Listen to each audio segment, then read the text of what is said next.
My brothers and sisters, I apologize if this video takes a long time, but if you listen to this video carefully, you will benefit a lot.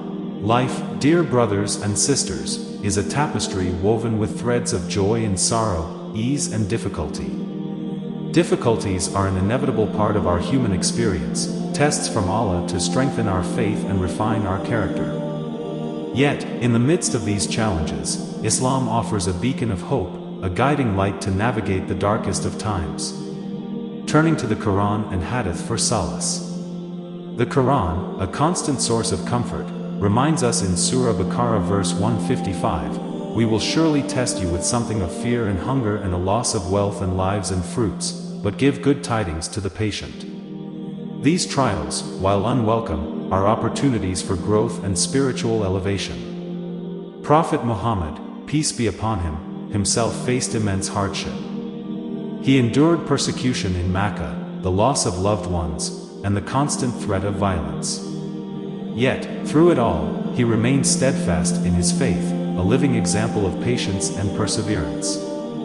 He said, according to Sahih Bukhari, "The strong believer is better and more beloved to Allah than the weak believer, although there is good in both of them. Be keen to grasp that which benefits you, seek help from Allah, and do not feel helpless." Stories of resilience, finding strength in the examples of the pious. Let us reflect on the story of Prophet Yusuf. Sold into slavery by his brothers, he found himself falsely imprisoned. Yet, he never wavered in his faith.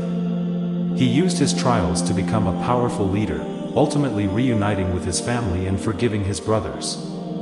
We can also learn from the unwavering faith of Prophet Ayub. Stricken with illness and loss, he endured immense suffering. But he never complained, instead turning to Allah with unwavering devotion. As Allah mentions in Quran, "Indeed, we found him patient, an excellent servant." Indeed, he was truly turning to us. The practical steps to overcoming difficulty. Now, how can we, as Muslims, navigate our own difficulties with faith as our guide? Here are some practical steps. Increase your reliance on Allah through prayer, salah. Pour your heart out in supplication, seeking solace and strength. Remember the beautiful verse in Surah Al-Baqarah verse 153, and seek help through patience and prayer. Practice patience, sabr. This doesn't mean passive acceptance, but actively striving to overcome challenges while maintaining faith in Allah's plan. Maintain gratitude, shukr, for all that you have. Even in difficulty, there are always blessings to be found. By expressing gratitude, we shift our perspective and open ourselves to Allah's mercy. Seek knowledge. The more we understand about Islam and the purpose of life, the better equipped we are to handle challenges. Seek good company and surround yourself with positive and supportive people. Give charity, sadaqah, even in small amounts. Helping others strengthens our connection to the community and reminds us of our own blessings. Never lose hope in Allah's mercy.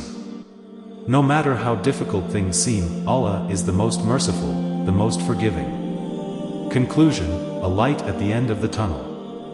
Remember, dear brothers and sisters, that difficulties are temporary. They are tests that refine us and bring us closer to Allah.